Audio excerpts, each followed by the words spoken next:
పాపంతో మరణిస్తే పాతాళమేనని,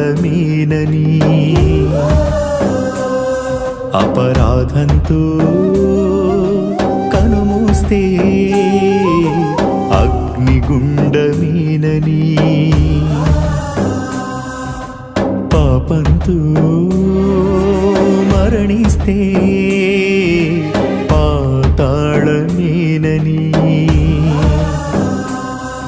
అపరాధంతో కనుమూస్తే అగ్నిగుండమేనని,